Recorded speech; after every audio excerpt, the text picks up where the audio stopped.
Hi, welcome to MYD. I am Shayanthan Roy. Today we learn the problems on journal entries. Last day we learned on golden rules, the most and important rule of accounting. So now and go to solve the problems on journal. So there is some problems on journal entries. The first problems is Mohan commence business with rupees 5 lakh. So Mohan business start कर रहे हैं 5 lakh money से. सो क्या entry होगा? Bank account debit to capital account. इसमें bank Mohan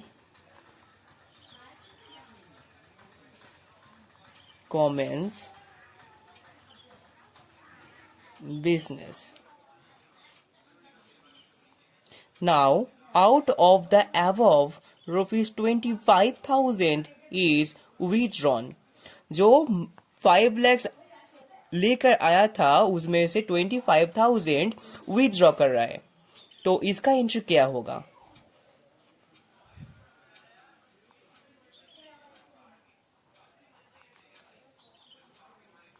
cash account debit to bank.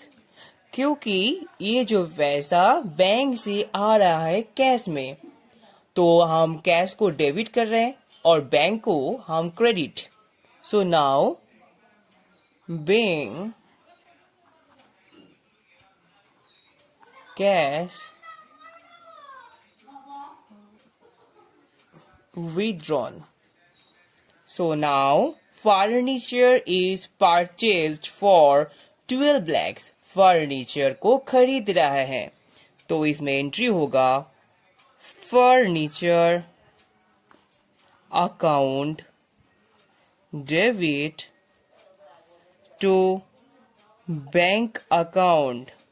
क्योंकि ये जो एंट्री है वो कैश एंट्री है, क्रेडिट एंट्री नहीं है. अगर क्रेडिट एंट्री होता तो यह कहता कि ऑन क्रेडिट नहीं है, तो इसका मतलब ये कैश एंट्री है. तो इसलिए हम फर्नीचर को खरीद रहे, आ रहा है, तो फर्नीचर को डेबिट किया और बैंक से पैसा जा रहा है, इसलिए बैंक को हम क्रेडिट किया. तो इसका होगा wing furniture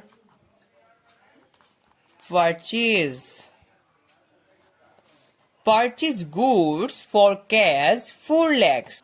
Purchase account debit to cash. तो इसमें परचेज क्यों हुआ? क्योंकि कोई भी चीज का नाम नहीं है. इसका मतलब फर्नीचर होगा या मशीनरी होगा, तो हम मशीनरी और फर्नीचर को डेबिट करेंगे. अगर पर्टिकुलरली किसी का नाम नहीं लेता है, गुड्स कहते हैं, तो गुड्स के लिए हम परचेज को डेबिट करेंगे और कैश को क्रेडिट. अगर बैंक बोलता तो बैंक को क्रेडिट करते. तो now wing goods purchase goods for 10 lakhs on credit from Mrs. Noreen Bros. तो इसमें बोल रहा है कि मिसेस नरीन ब्रोस से 10 lakhs की गुड्स खरीद रहे ऑन क्रेडिट में खरीद रहे हैं. तो इसमें होगा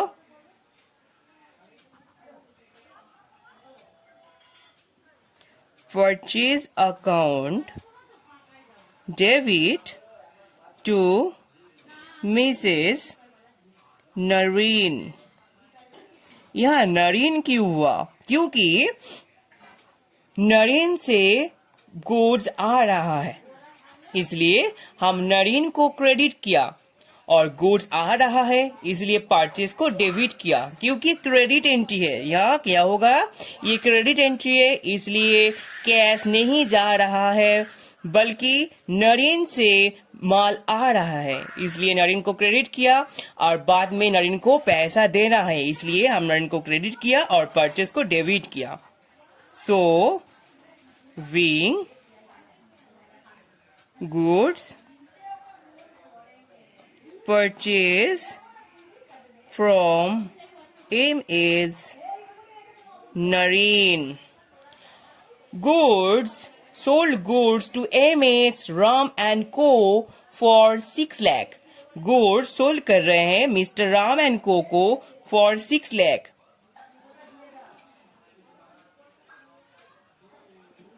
Mrs. Ram and Co. account debit to sales.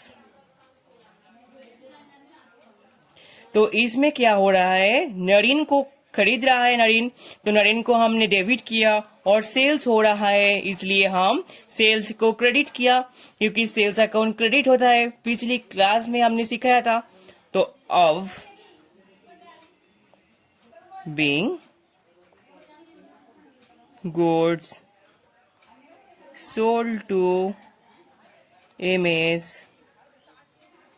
Ram and Co. Now, goods sold to Ramesh on credit for 13 lakhs. Goods Ramesh को सोल्ड कर रहे हैं क्रेडिट में. कैसे? क्रेडिट में, कैश में नहीं, क्रेडिट में. तो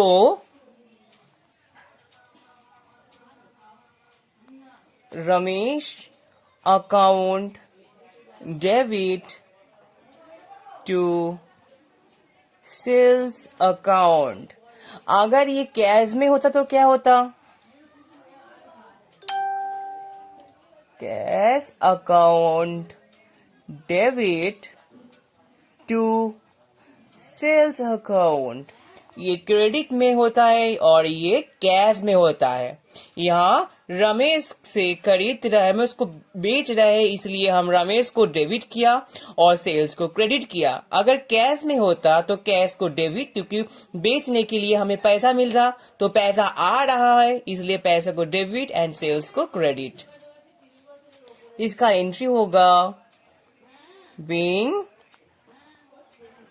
goods sold to Ramesh. Received check from Ramesh rupees 13 lakhs. जो हमने बेचा था रमेश को 13 lakhs के, वो चेक दे रहा है. Receive check. चेक कहाँ जाता है? बैंक में जाता है.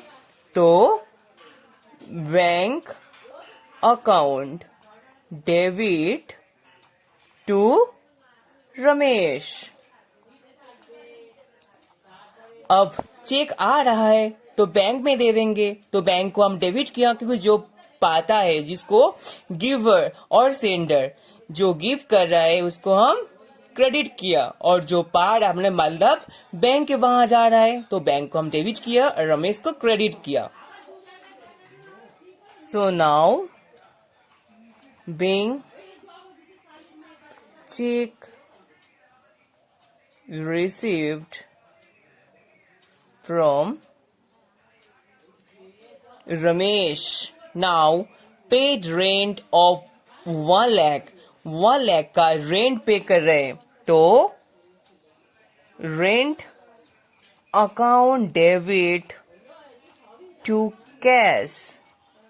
अगर ये रेंट की जगह सैलरी होता, कमीशन होता, तो इंटरेस्ट होता, तो क्या करेंगे? तो रेंट की जगह में होगा इंटरेस्ट, रेंट की जगह होगा कमीशन, रेंट की जगह होगा सैलरी. तो जिसको हम देते हैं रेंट, इंटरेस्ट, कमीशन, सैलरी, उसको डेबिट करेंगे. और कैश, अगर कैश से दे रहे हैं तो कैश, अगर बैंक से दे रहे हैं तो बैंक. अगर कुछ भी नहीं कहा जाता, यहाँ सिर्फ बोला कि पेड रेंट, कैश और बैंक ये नहीं कहा, तो हम हमारी मर्जी, हम किसको क्रेडिट करेंगे, कैश को या बैंक को. जब ये बड़ा अमाउंट होगा तो तुम बैंक कर देना. अगर तुम कैश भी करोगे तब भी कोई प्रॉब्लम नहीं होगा, अगर यहाँ कुछ नहीं बताया है. Now received 2,20,000 interest. इंटरेस्ट को रिसीव किया तो क्या होगा? Cash account debit to interest. अगर यह हमने कैश किया तो क्या होगा? ये गलत हो जाएगा, क्योंकि इंटरेस्ट जो मिलता है बैंक देता है, तो बैंक कहाँ देगा? कैश तो नहीं देता है बैंक ना। तो हम क्या करेंगे? इस कैश को हम बैंक करेंगे। Bank account debit to interest. Interest आ रहा है तो इंटरेस्ट हमारा क्या होगा? इंटरेस्ट हमारा गेन है, तो इनकम है, तो इंटरेस्ट को हमने क्रेडिट किया। और बैंक में जा रहा है तो बैंक को हमने डेबिट किया। So being interest received. Now इस तो जर्नल का एंट्री है।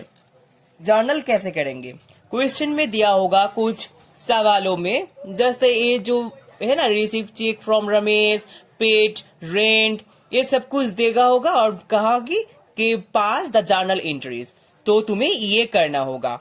यहाँ डेट का कलम, particulars, ledger folio, debit amount and credit amount. हमने इस वाले को ले रहे हैं कि रिसीप्ट 2,20,000 इंटरेस्ट।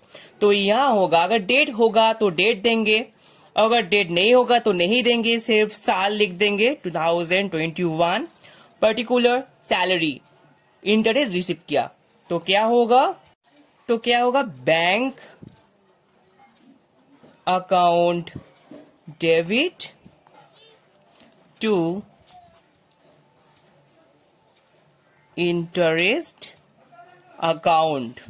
और जो अमाउंट है 2,20,000, ये डेबिट के घर में डेबिट के यहाँ लिख देंगे, और वो क्रेडिट के घर में क्रेडिट के बराबर लिख देंगे। और नीचे यहाँ लिखेंगे बीइंग इंटरेस्ट रिसीव्ड। समझ में आया? तो ऐसे करके हर एक एंट्री को यहां दे देंगे। ये हो गया हमारा जर्नल। ये हो गया हमारा जर्नल। तो आज इस तक ही होगा। अगली क्लास में हम सिखाएंगे कि जर्नल का हर एक एंट्री कैसे लेजर में पोस्ट करते हैं। Thanks for watching video and subscribe for more videos.